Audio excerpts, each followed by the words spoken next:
ഒരു അവതാരകൻ ഇടയ്ക്കാവും, ഇടയ്ക്ക് അഭിനേതാവും, ഇടയ്ക്ക് ഒരു ഷെഫായി മാറും.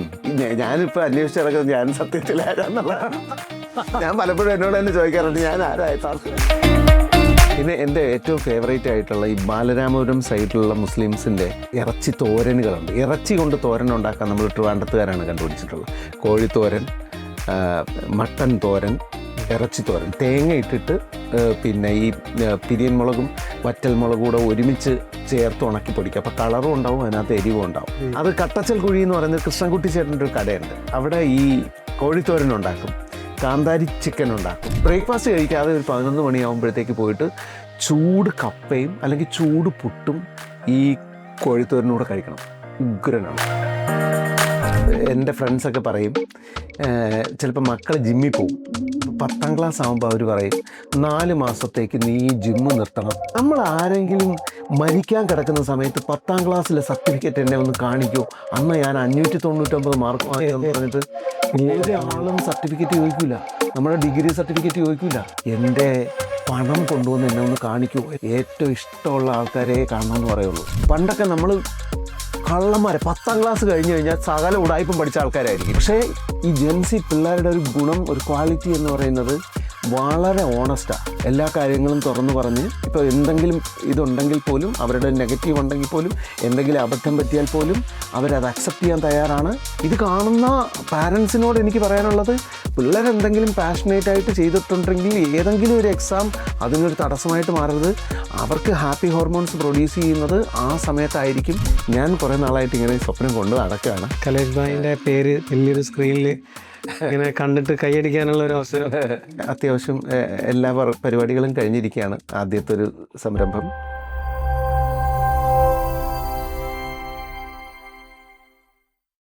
ഒരു പ്രാവശ്യം മാർത്താണ്ഡവർമ്മ മഹാരാജാവ് ആദ്യമായിട്ട് ബാങ്ക് കേട്ട സ്ഥലത്തേക്ക് പോയി. തെക്കൻ കേരളത്തിൽ ആദ്യമായിട്ട് ബാങ്ക് കേട്ട, അത് എന്താണെന്ന് മനസ്സിലായില്ല മൂപ്പർ. അവിടെ ചെന്ന് നോക്കുമ്പോഴാണ് ഇത് അവിടെ ബാങ്ക് കേട്ടു, അവിടെ മുസ്ലിങ്ങളുണ്ട്, അങ്ങനെ മുസ്ലിങ്ങൾ അവിടെ വന്ന് താമസിക്കുകയാണ് എന്ന് പറഞ്ഞിട്ട് ആദ്യമായിട്ട് ബാങ്ക് കേട്ട സ്ഥലം തിരുബാങ്കോടാണ്. പിന്നീട് തിരുവിതാംകോടായി മാറിയത്. ആദ്യമായിട്ട് ബാങ്ക് കേട്ട സ്ഥലമാണ് ഈ തിരുവിതാംകൂർ. തിരുവിതാംകോട് തിരുബാങ്കോട് എന്നാണ്. ബാങ്ക്, തിരുബാങ്ക് ആദ്യമായിട്ട് കേട്ട സ്ഥലം എന്നുള്ള രീതിയിൽ. എന്നിട്ട് പുള്ളി അവിടെ പോയി നോക്കി, അപ്പൊ അവിടെ ബാങ്ക് വിളിക്കുന്നു. അതെ. ഈ തിരുവിതാംകോട്ട് വേറൊരു പ്രത്യേകതയും കൊണ്ടുണ്ട്. തോമാസ് ലീഹ ഏറ്റവും അവസാനം താമസിച്ച ഒരു സ്ഥലം അരപ്പള്ളി അവിടെയാണ്. അതിലാണ് ഒളിച്ച് താമസിച്ചത്. ഇദ്ദേഹം വന്ന് ഈ മതം ആൾക്കാരെ കൊണ്ട് മാറ്റിക്കുകയും മുഹമ്മദ് മുക്കുകയും ഒക്കെ ചെയ്ത സമയത്ത് ഇദ്ദേഹത്തിന് ഭയങ്കര ശത്രുതയുണ്ടായി. അങ്ങനെ ശത്രുതയുണ്ടായിട്ട് പുള്ളി ഒളിച്ചു പോയി താമസിച്ച സ്ഥലമാണ് ഈ അവിടുത്തെ അരപ്പള്ളിയിൽ ഒരു തട്ടുണ്ട്. ഇപ്പോഴും ആ സ്ഥലമുണ്ട്. തോമാസ് ലീഹ അവിടെയാണ് മരിച്ചതെന്നും പറയപ്പെടുന്നു.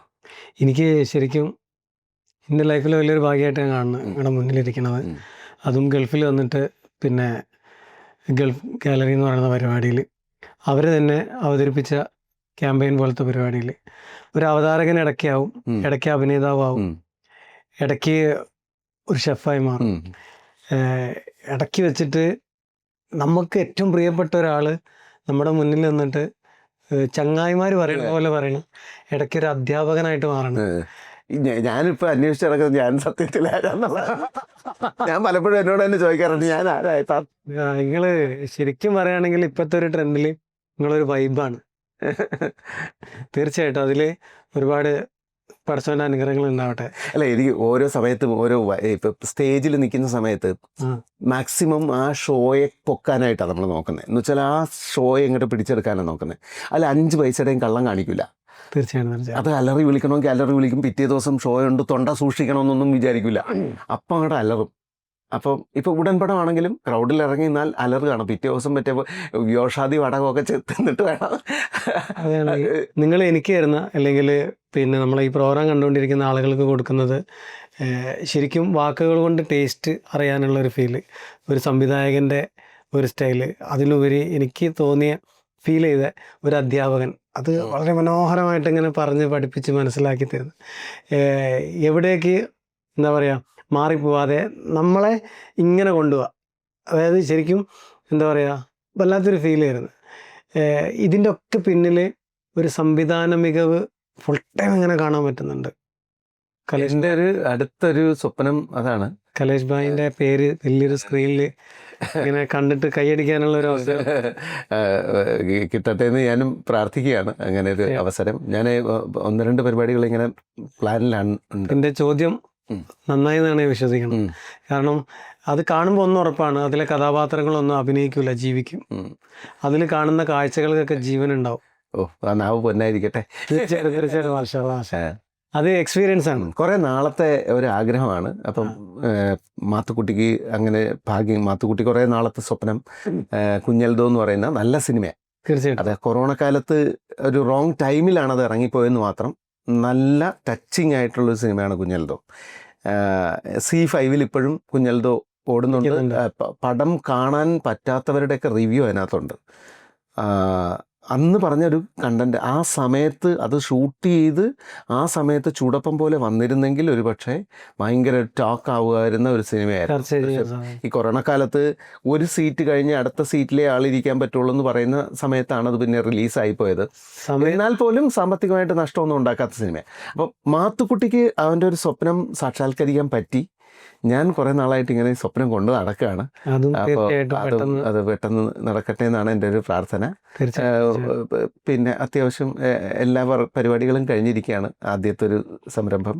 ഒരുപാട് സന്തോഷമുണ്ട്. കാരണം ഇന്നത്തെ പരിപാടിയിൽ പങ്കെടുക്കാമെന്ന്, പെർഫോം ചെയ്യാമെന്ന്, ഇവിടെ ഇൻ്റർവ്യൂവിൽ ഇരുന്ന്, ഇതിപ്പം പുതിയ ഒരു മീഡിയയാണ് ഗാലറി വിഷൻ്റെ. അവരുടെ ട്രാവൽസിൻ്റെ ഭാഗമായിട്ടാണ് നമ്മൾ പരിപാടിക്ക് വന്നത്. ശരിക്കും നമ്മുടെ നാട്ടിലും അല്ലെങ്കിൽ ഗൾഫിലൊന്നും എവിടെയും കാണാത്ത രീതിയിൽ ഒരു സ്റ്റുഡിയോ സെറ്റ് ചെയ്തിരിക്കുന്നു. ഇതിനകത്ത് വന്നിരിക്കുമ്പോൾ തന്നെ ഒരു വൈബ്, അതിൻ്റെ കൂട്ടത്തിൽ ഡബിൾ വൈബായിട്ട് നിങ്ങളും വരുന്നു. എന്നെ സംബന്ധിച്ച് ടോട്ടലി മൊത്തത്തിൽ സംസാരം വാക്കുകളും ഒക്കെ വൈബായി മാറിയിട്ടുണ്ട്. ഇതിനകത്ത് ഞാനും നമ്മുടെ സഹപ്രവർത്തകരൊക്കെ നിങ്ങളെ വീട്ടിൽ വന്നാൽ നിങ്ങൾ നമ്മളെ പൊന്നുപോലെ നോക്കും, സ്വീകരിക്കുന്നൊക്കെ അറിയാം. നമുക്ക് ഉണ്ടാക്കി തരാൻ ആഗ്രഹിക്കുന്ന ഫുഡ് എന്താ? ഞാൻ കുറേ സാധനങ്ങൾ ഞാൻ ഷെഫാണ്, പക്ഷെ ഞാൻ എങ്ങും പണിയെടുക്കേണ്ടി വന്നിട്ടില്ല. കാരണം ഞാൻ എൻ്റെ കോഴ്സൊക്കെ കഴിഞ്ഞിട്ട് ഞാൻ ടേസ്റ്റ് ഓഫ് കേരളയായിട്ടും കുക്കറി ഷോ ആയിട്ടൊക്കെ വന്നുകൊണ്ട് എനിക്ക് എങ്ങും വർക്ക് ചെയ്യാൻ പറ്റിയിട്ടില്ല. അപ്പം ഞാൻ എൻ്റെ പിന്നെ ദിവ്യ നന്നായിട്ട് കുക്ക് ചെയ്യും, വൈഫ് നന്നായിട്ട് കുക്ക് ചെയ്യും, മോള് നന്നായിട്ട് കുക്ക് ചെയ്യും. എന്ന് വെച്ചാൽ അവർക്ക് വേണ്ട സാധനങ്ങളൊക്കെ, ഇളയാൾ 5ാം ക്ലാസ്സിലാണ്, അവനും അത്യാവശ്യം കുക്ക് ചെയ്യും. അവൻ ചായ ഇട്ട് തരും, അവൻ ഓംലെറ്റ് ഉണ്ടാക്കി തരും, കാന്താരി മുളകിട്ട് വേണോ പച്ചമുളകിട്ട് വേണോ എന്നൊക്കെ ചോദിച്ചിട്ട് അവൻ സെറ്റ് ചെയ്യും. അപ്പം അവനും അത്യാവശ്യം എല്ലാവരും കുക്ക് ചെയ്യുന്നതാണ്. അപ്പം ആരെങ്കിലും ഗസ്റ്റ് വരുന്നുണ്ടെങ്കിൽ മെയിൻ നോൺ വെജ് ഒക്കെ സാധനങ്ങൾ ഞാനാണ് കുക്ക് ചെയ്യുന്നത്.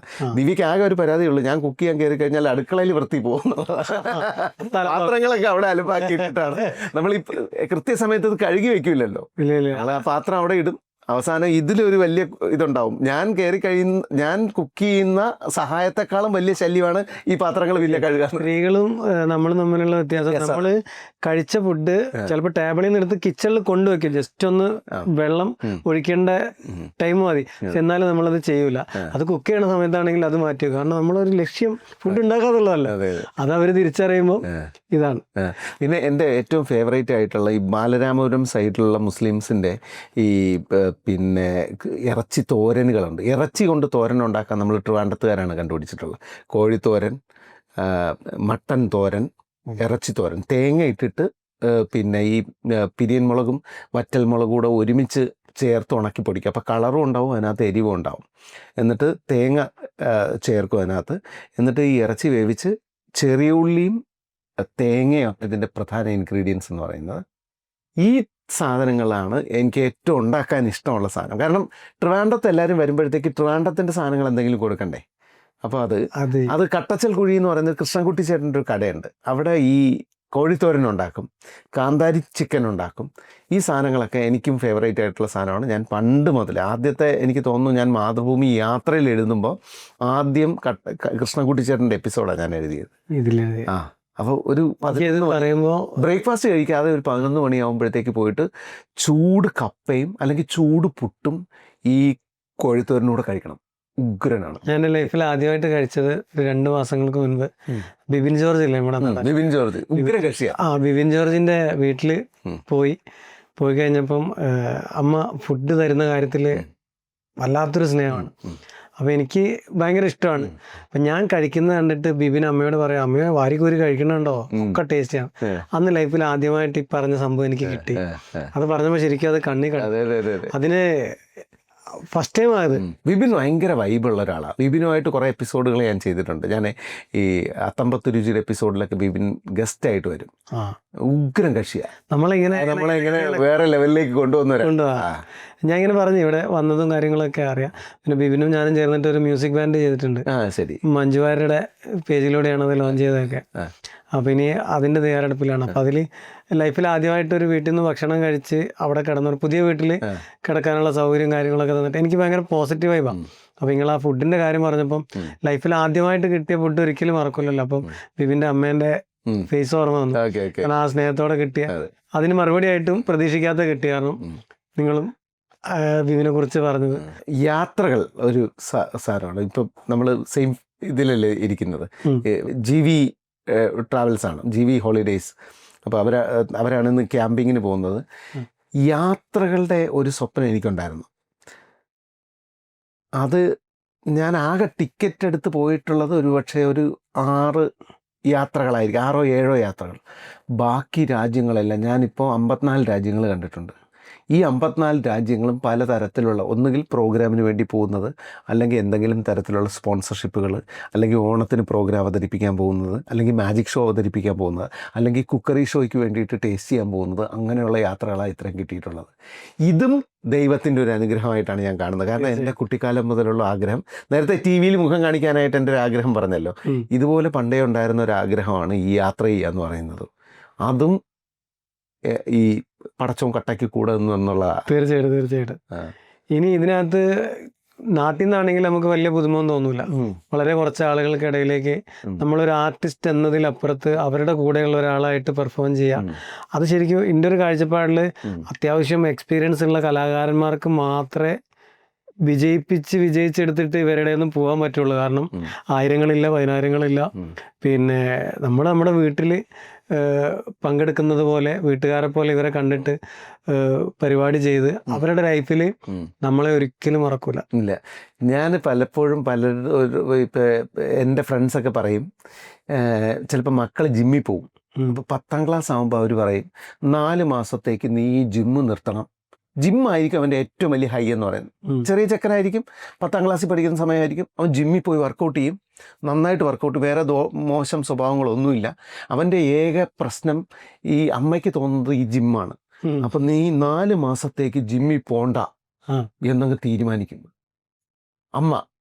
പക്ഷെ ജിമ്മിൽ പോണവൻ, അവൻ ഏറ്റവും ഹാപ്പിയുള്ള സ്ഥലം ജിമ്മായിരിക്കും. അവന് ഹാപ്പിനെസ് ഉണ്ടാക്കുന്ന, അവൻ ഈ വർക്കൗട്ട് ചെയ്യുമ്പോൾ അവന് ഹാപ്പി ഹോർമോൺസ് ഉണ്ടാവും. ഈ ഹോർമോൺസ് കാരണം അവന് ഒരു പക്ഷേ ഈ 4 മാസം നിർത്തിയാൽ കിട്ടുന്ന മാർക്കിനേക്കാൾ കൂടുതൽ പരീക്ഷയുടെ അന്ന് രാവിലെയും പോയി വർക്കൗട്ട് ചെയ്തിട്ട് പോട്ടെ എന്ന് ഞാൻ പറയും. ചില പിള്ളേർ നന്നായിട്ട് ഡാൻസ് ചെയ്യുന്ന പിള്ളേരുണ്ടാവും. ഈ ഡാൻസ് 10ാം ക്ലാസ്സിൽ നിർത്തും. നമ്മൾ ആരെങ്കിലും മരിക്കാൻ കിടക്കുന്ന സമയത്ത് 10ാം ക്ലാസ്സിലെ സർട്ടിഫിക്കറ്റ് എന്നെ ഒന്ന് കാണിക്കൂ, അന്ന് ഞാൻ 599 മാർക്ക് വാങ്ങിയെന്ന് പറഞ്ഞിട്ട് ഒരാളും സർട്ടിഫിക്കറ്റ് ചോദിക്കില്ല, നമ്മുടെ ഡിഗ്രി സർട്ടിഫിക്കറ്റ് ചോദിക്കില്ല. എനിക്ക് മരിക്കാൻ പോവാണ്, എൻ്റെ പണം കൊണ്ടുവന്ന് എന്നെ ഒന്ന് കാണിക്കൂ, എൻ്റെ പാസ്ബുക്ക് ഒന്ന് കാണിക്കണമെന്ന് ആരും പറയൂല. ഏറ്റവും ഇഷ്ടമുള്ള ആൾക്കാരെ കാണണമെന്ന് പറയുള്ളൂ. അപ്പോൾ നമുക്ക് ഇപ്പം ഒരിക്കലും പിള്ളേരുടെ ഡാൻസിന് പാഷനേറ്റ് ആണെങ്കിൽ ഏത് ക്ലാസ്സിൽ പഠിച്ചാലും 10ാം ക്ലാസ് പരീക്ഷയുടെ തലേദിവസമാണെങ്കിലും അവൾ പെർഫോം ചെയ്തിട്ട് പരീക്ഷ എഴുതിയാലാണ് അവൾക്ക് ഏറ്റവും കൂടുതൽ മാർക്ക് കിട്ടുക. മോള് ജിംനാസ്റ്റാണ്, എൻ്റെ മോള് ജിംനാസ്റ്റാണ്. അവൾക്ക് ഏറ്റവും ഇഷ്ടം ജിംനാസ്റ്റിക്സ് ചെയ്യുമ്പോഴാണ്. അപ്പോൾ അവളെ പരീക്ഷ എന്ന് പറഞ്ഞിട്ട് ജിംനാസ്റ്റിക്സ് നിർത്തിക്കരുതെന്ന് പറയും. അവൾ നാടകം ചെയ്യുന്ന ആളാണ്, അവളുടെ നാടകം നിർത്തരുതെന്ന് ഞാൻ ദിവ്യ എടുത്ത് പറയും. അവൾ നാടകം ചെയ്യുമ്പോഴാണ് അവൾക്ക് ഹാപ്പി ബാക്കിയുള്ള കാര്യങ്ങളിലേക്ക്. അതെ, നമുക്ക് ഇഷ്ടമുള്ള കാര്യങ്ങൾ ചെയ്തുകൊണ്ടേയിരിക്കണം. ഇത് കാണുന്ന പാരൻസിനോട് എനിക്ക് പറയാനുള്ളത്, പിള്ളേരെന്തെങ്കിലും പാഷനേറ്റ് ആയിട്ട് ചെയ്തിട്ടുണ്ടെങ്കിൽ ഏതെങ്കിലും ഒരു എക്സാം അതിനൊരു തടസ്സമായിട്ട് മാറരുത്. അവർക്ക് ഹാപ്പി ഹോർമോൺസ് പ്രൊഡ്യൂസ് ചെയ്യുന്നത് ആ സമയത്തായിരിക്കും. അത് നമ്മൾ നിർത്തിച്ചാൽ അവർക്ക് നോർമലി അവർ പോകുമ്പോൾ കിട്ടുന്ന മാർക്ക് പോലും അവർ എത്ര ഇരുന്ന് പഠിച്ചാലും അവർക്ക് ഫോക്കസ് കിട്ടൂല. അടിപൊളി. കാരണം നമ്മൾ പറയുന്ന കാര്യങ്ങൾ, അതിനകത്ത് പോസിറ്റീവായിട്ടുള്ള കാര്യങ്ങളുണ്ടെങ്കിൽ കുറേ കുട്ടികളിൽ ആ മാറ്റങ്ങൾ ഉണ്ടാവും. കുറേ രക്ഷിതാക്കളിൽ അത് മനസ്സിലാക്കി കൊടുത്തു കഴിഞ്ഞാലായിരിക്കും ചിന്തിക്കുക നമ്മൾ ചെയ്തത് റോങ് ആണ്, ഇങ്ങനെ നമുക്കിങ്ങനെ സപ്പോർട്ട് ചെയ്താൽ മതിയായിരുന്നു. അതിൻ്റെ ഏറ്റവും വലിയ തെളിവാണ് നമ്മളൊക്കെ. പക്ഷെ ഒരു കാര്യത്തിൽ ഞാൻ ഇപ്പോൾ ഹാപ്പി ആയത്, ഈ ജെൻസി പിള്ളേർ അവരൊരു ഫോക്കസിലേ പോകുന്നത്. എനിക്ക് വളരെ ഓണസ്റ്റാണ്.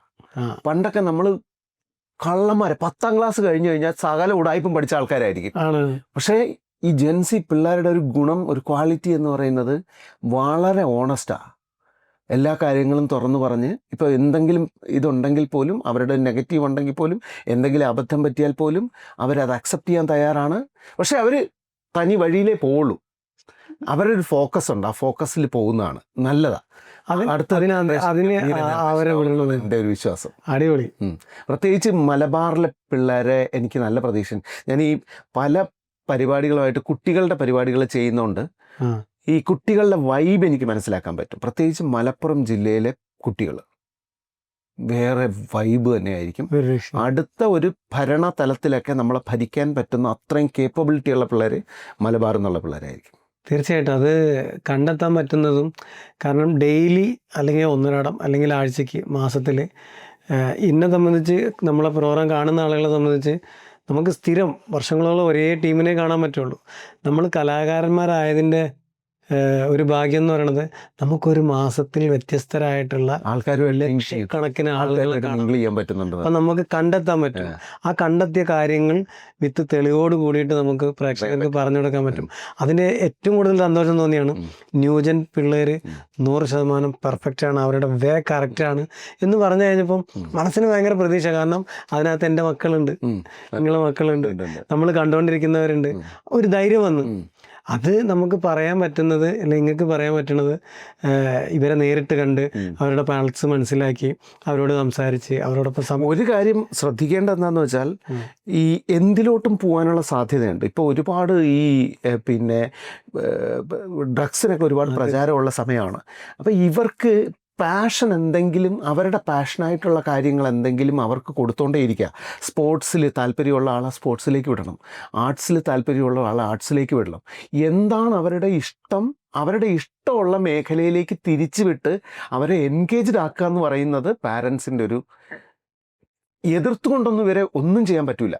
ഇവരുടെ എന്താണോ ഇവരുടെ താല്പര്യങ്ങൾ, ആ ഇഷ്ടങ്ങൾക്കനുസരിച്ച് അവരെ ഫോക്കസ് ചെയ്ത് വിടുക എന്നുള്ളതാണ്. അവരുടെ ഫോക്കസ് മാറ്റിയിട്ട് ഒരാൾ പാടുമെങ്കിൽ നീ പാടണ്ട, നീ പഠിച്ചാൽ മതി എന്ന് പറയരുത്. അവിടെ പ്രശ്നം തുടങ്ങും. കാരണം ഇവൻ റിബലായി മാറും.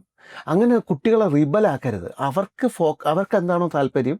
ഞാൻ എൻ്റെ മോളെ ഡാൻസ് ചെയ്യാൻ വിട്ടു, പാട്ട് പഠിക്കാൻ വിട്ടു. അവൾക്ക് അല്ല ഫോക്കസ്, അവൾക്ക് ജിംനാസ്റ്റിക്സിലാണ് ഫോക്കസ് ഉള്ളത്. അത് കണ്ടെത്തി അത് അവളെ പിന്നെ ഫോക്കസ് ചെയ്ത് അവളെ പാട്ടുകാരിയാക്കിയേ മാറ്റുമെന്ന് പറഞ്ഞിട്ട് ഞാൻ ശ്രമിച്ചിട്ട് കാര്യമില്ല. ഞാൻ മജീഷ്യനാണ്, അവളെ മാജിക് ചെയ്യാൻ, മജീഷ്യനാക്കാനായിട്ട് ഞാൻ ഇന്ന് വരെയും ശ്രമിച്ചിട്ടില്ല. അവൾക്ക് എന്തെങ്കിലും സ്കൂളിലോ കോളേജിലോ എന്തെങ്കിലും മാജിക് ചെയ്യണമെങ്കിൽ ഞാൻ ഹെൽപ്പ് ചെയ്യും. അതല്ലാതെ അവളെ ഇതിനു വേണ്ടിയിട്ട് ഞാൻ പറയും കൂടിയില്ല. ഇളയ ആൾക്കും മാജിക്കിൽ താല്പര്യം ഉണ്ടെങ്കിലേ ഞാൻ പഠിപ്പിക്കുകയുള്ളൂ. നമ്മൾ ഈ മാജിക്ക് എന്ന് പറയുന്ന കലയ്ക്ക് വേറൊരു പ്രശ്നം കൂടെ ഉണ്ട്. ഇത് പാഷനേറ്റ് അല്ലാത്ത ഒരാൾ പഠിച്ചാൽ ഇത് ചെയ്യാൻ പറ്റില്ല. അപ്പം ഞാൻ പറയുന്നത്, അവരുടെ എന്താണോ അവരുടെ താല്പര്യം, ആ താല്പര്യത്തിലേക്ക് വിട്ടുകഴിഞ്ഞാൽ അവർക്കിത് അറിയാൻ പറ്റും. അതിൻ്റെ മൊത്തം കാര്യങ്ങളും അവനൊരു 17 18 വയസ്സാകുമ്പോൾ അറിയാൻ പറ്റും, പഠിച്ചെടുക്കും. അങ്ങനെയുള്ള മൈൻഡിലെ ഫേസ്ബുക്ക് സുക്കർബർഗ് ഉണ്ടാക്കുമ്പോൾ പുള്ളിക്ക് എത്ര വയസ്സുണ്ട്? ചെറിയ പ്രായമാണ്. അപ്പം അവന് ആ ത്വരയുള്ളത് കൊണ്ടാണ് അവനുണ്ടാക്കാൻ പറ്റിയത്.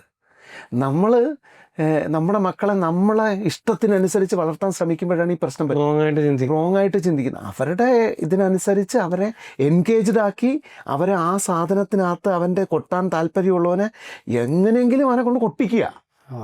അവൻ അതിൽ ലവ് ആയിക്കഴിഞ്ഞാൽ അവൻ വേറൊരു ലവിലേക്ക് പോകില്ല. അവിടെയാണ് സ്പോർട്സ് വലിയ കാര്യമാണ്. അതുപോലെ ആർട്സ്, കല എന്ന് പറയുന്ന വലിയ കാര്യമാണ്. ഒറ്റ മൈക്കിൾ ജാക്സനേ ഉള്ളൂ, ഒരു യേശുദാസേ ഉള്ളൂ, ഒരു MG ശ്രീകുമാരേ ഉള്ളൂ. നമുക്ക് ഒരുപാട് ഡോക്ടർമാരുണ്ട്, എഞ്ചിനീയർമാരും ഒക്കെ ഉണ്ട്. തല്ലിപ്പഴിപ്പിച്ചും പലരെയും ഡോക്ടറാക്കിയിട്ടുണ്ട്. പക്ഷേ ആ പാഷനേറ്റായിട്ട് അവരെന്താണോ സമീപിക്കുന്നത് അതിലേക്ക് അവരെ വളമിട്ട് കൊടുക്കുക, അതിന് വെള്ളം ഒഴിച്ചു കൊടുക്കുക, നല്ല മണ്ണ് കൊടുക്കുക, ഒരു ആവാസ വ്യവസ്ഥ ഉണ്ടാക്കി കൊടുത്തു കഴിഞ്ഞാൽ അവൻ അതിൽ ടോപ്പറാവും.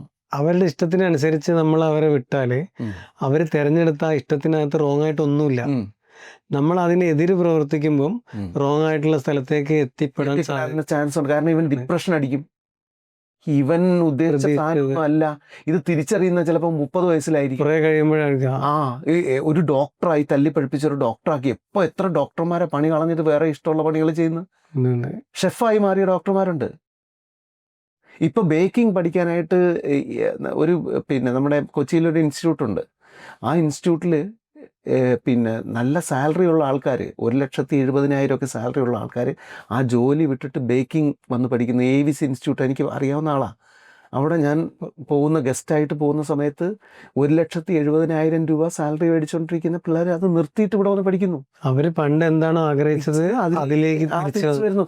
പക്ഷേ ഇത് ആദ്യമേ തന്നെ വിട്ടിരുന്നെങ്കിൽ 17 വയസ്സിൽ അവൾ ടോപ്പ് ആവുമായിരുന്നു. കുട്ടികളായിട്ടോ. ഇപ്പോൾ ഇത് 35 വയസ്സാകുമ്പോഴാണ് അവൾക്ക് ചിന്തിക്കാനുള്ള ശേഷി ഉണ്ടായത്. എൻ്റെ മേഖല ഇതല്ല, എൻ്റെ മേഖല ബേക്കിംഗ് ആണെന്ന് തിരിച്ചറിവ് പിന്നീടാണ് ഉണ്ടായത്. അപ്പോൾ 35 വയസ്സിൽ വന്ന് പഠിച്ചാൽ ഇവള് എക്സൽ ചെയ്ത് വരുമ്പോൾ 40 വയസ്സാവും. മനസ്സിലായില്ലേ? കുറേ കാലം കടന്നു പോവും. ഇന്നത്തെ നമ്മുടെ പരിപാടിയിൽ എനിക്ക് തോന്നണമെന്ന് വെച്ചാൽ നമ്മുടെ വളർന്നു വരുന്ന കുട്ടികൾ, നമ്മൾ കണ്ട കാഴ്ചകൾ, ഈ കാലഘട്ടത്തിൻ്റെ മാറ്റങ്ങൾ, അതിൽ നമ്മൾ ധൈര്യത്തോടെ പറയണം ഇപ്പോഴത്തെ കുട്ടികൾ സെറ്റാണ്. അതും പറഞ്ഞ് ഓണസ്റ്റാ, ഭയങ്കര ജെന്യൂനാ.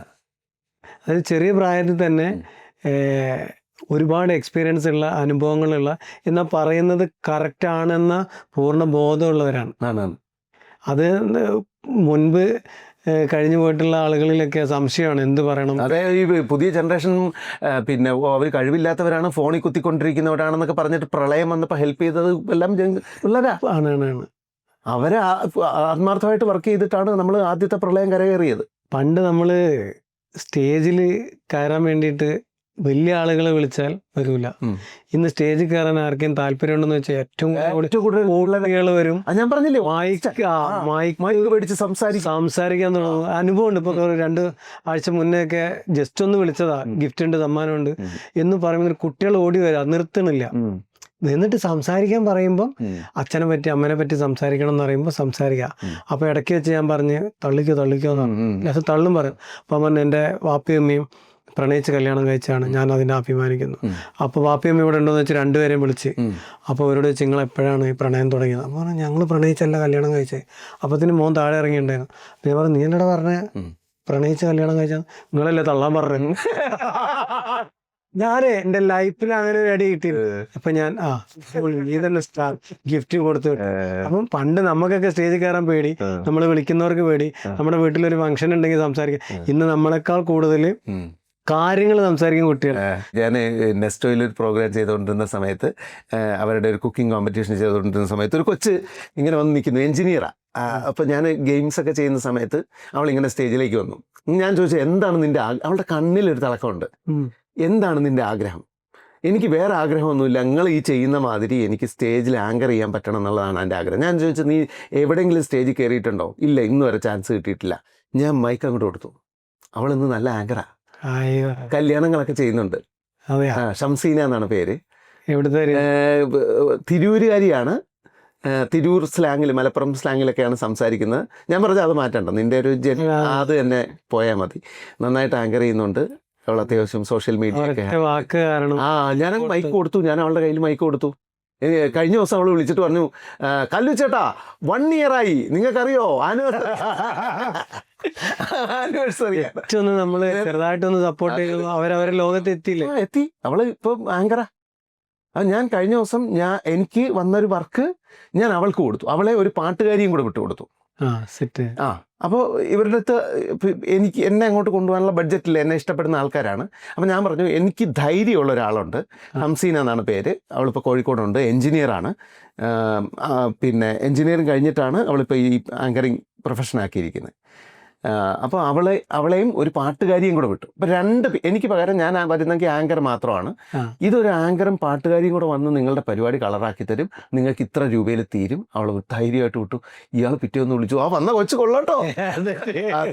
സത്യം. അപ്പം അവളുടെ ഒരു സ്വപ്നം നടന്നല്ലോ. എന്തായാലും എനിക്ക് നാട്ടിൽ നിന്ന് കിട്ടാത്ത ഏറ്റവും വലിയ സൗഭാഗ്യം ദുബായിൽ വന്ന് ഗൾഫ് ഗാലറിയിലെ അതിഥിയായിട്ട് എൻ്റെ മുന്നിൽ കലേഷ് എന്ന് പറയുന്ന കല്ലുകാക, നിക്കാക. അപ്പോൾ നമ്മൾ ഒരുമിച്ച് പ്രോഗ്രാമിൽ പങ്കെടുക്കുന്നു.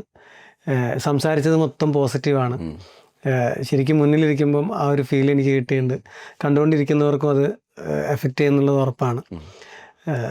ഇനിയും ഒരുപാട് ചിരിച്ച മുഖത്താലെ നല്ല പവർഫുള്ളായിട്ടുള്ള എന്താ പറയുക രസത്തോടെ ഇമ്പത്തോടെ കാര്യങ്ങൾ പറയും. നമ്മളെ നാവിൻ തുമ്പിലേക്ക് രുചിനെ ഇങ്ങനെ എത്തിച്ച് നമ്മളെ വേറൊരു ലോകത്തേക്ക് എത്തിക്കുകയും വിശക്കാത്തവൻ്റെ വയറിന് വിശപ്പുണ്ടാക്കുകയും ചെയ്തിട്ട് നട്ടപ്പാതിരക്ക് ഇനി ഞാൻ സത്യത്തില് ഇത് നിങ്ങൾക്കുള്ളതാണ്. ഷൂട്ട് ചെയ്യണത് നിങ്ങളൊക്കെ കൂർക്കം വലിച്ച് കിടന്നുറങ്ങുന്ന സമയത്താണ്. എത്ര മണിക്കൂർ സംസാരിച്ചാലും ഈ മനുഷ്യനോട് എന്നെ സംബന്ധിച്ച് എനിക്ക് ബോറടിക്കില്ല. ഈ പരിപാടി കാണുമ്പോൾ നിങ്ങൾക്ക് അത് മനസ്സിലാവും, ഫീൽ ചെയ്യുമെന്ന് ഞാൻ വിശ്വസിക്കുന്നു. ഇപ്പോഴും ഷൂട്ടിൻ്റെ ഇടയ്ക്ക് 1.5 മണിക്കൂറോളം 1 മണിക്കൂറോളം നാടൻ വർത്താനം പറഞ്ഞിട്ട് ഞങ്ങൾ ഇരുന്നിട്ടുണ്ട്. ഇനിയും ഒരുപാട് കാര്യങ്ങൾ ചോദിക്കാനുണ്ട്. പക്ഷേ നമ്മുടെ സമയവും കാര്യങ്ങളൊക്കെ തീർന്നു. അത് മാത്രമല്ല വിശക്കുകയും ചെയ്യുന്നു. ഫുഡിന്റെ കഥ പറഞ്ഞപ്പോഴത്തേക്ക് വിശക്കുന്നു. അതെനിക്ക് വാക്ക് എന്നാണ്. നമുക്ക് ആർക്കും വിശപ്പില്ലായിരുന്നു. പക്ഷെ നമ്മൾ ഫുഡിൻ്റെ ആ ഒരു കാര്യങ്ങൾ കേട്ട് കഴിഞ്ഞപ്പം എല്ലാവർക്കും ഫുഡ് കഴിക്കണം എന്ന് നമ്മൾ പറഞ്ഞിട്ടുണ്ട്. നാട്ടിലത്തെ 3:45 സമയം. ഞങ്ങൾ നേരെ ഹോട്ടലിലേക്കാണ് പോവാ.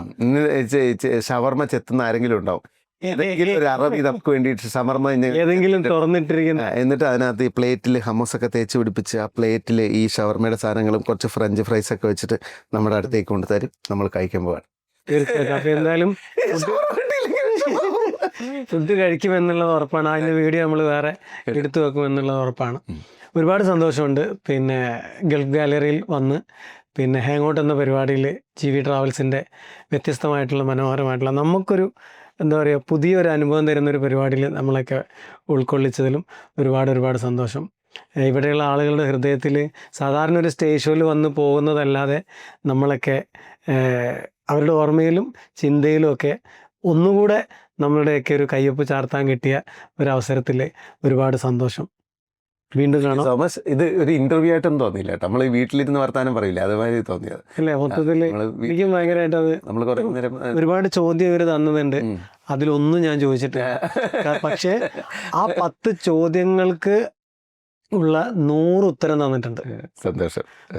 അതായത് പിന്നെ അതിനകത്ത് എനിക്ക് തോന്നിയെന്ന് വെച്ചാൽ നമ്മുടെ പുതിയ തലമുറയ്ക്ക്, നമ്മുടെ പ്രിയപ്പെട്ട രക്ഷിതാക്കൾക്ക്, അല്ലെങ്കിൽ ഭക്ഷണം ഇഷ്ടപ്പെടുന്നവർക്കൊക്കെ വേണ്ടിയിട്ട് വെറുതെ സംസാരിച്ച് പോണ കുറേ കാര്യങ്ങൾ എന്നുള്ളതിൻ്റെ അപ്പുറത്തേക്ക് ഫുഡിൻ്റെ കാര്യത്തിൽ ഒരുപാട് ആളുകൾക്ക് ടേസ്റ്റ് ചെയ്യാനുള്ള ഒരുപാട് സ്ഥാപനങ്ങൾ, നമ്മൾ ജീവിതത്തിൽ കണ്ടിട്ടില്ലാത്ത ഫുഡുകളെ കുറിച്ചിട്ട് ആ ഒരു രുചിയോട് കൂടിയിട്ട് അവതരിപ്പിച്ചത്, ജീവിതത്തിലെ ഏറ്റവും വലിയ മറക്കാനാവാത്ത ജീവിതത്തിൽ പടച്ചു തന്നിട്ടുള്ള കുറേ സുഹൃത്തുക്കൾ, അതും അവരുടെ പേര്, അവർ ചെയ്തിട്ടുള്ള പ്രവൃത്തികൾ, നന്മകൾ, അതുപോലെ തന്നെ ഒരുപാട് പേർക്കുള്ള അവസരങ്ങൾ.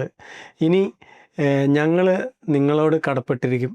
നിങ്ങളുടെ ഒരു പടം വന്നാൽ അത് ഹൃദയം കൊണ്ട് കാണും, ഹൃദയം കൊണ്ട് മറ്റുള്ളവരോട് പറയും. ആ പടം ദിവസങ്ങൾ കൊണ്ടല്ല, മരിക്കാതെ എന്നും മലയാളികളുടെ മനസ്സിൽ ഒരുപാട് ദിവസം പ്രദർശനം തുടരുക തന്നെ ചെയ്യും. സന്തോഷം. അത് പെട്ടെന്ന് യാഥാർത്ഥ്യമാക്കട്ടെ എന്ന് ഞാനും പ്രാർത്ഥിക്കുന്നു. Thank you.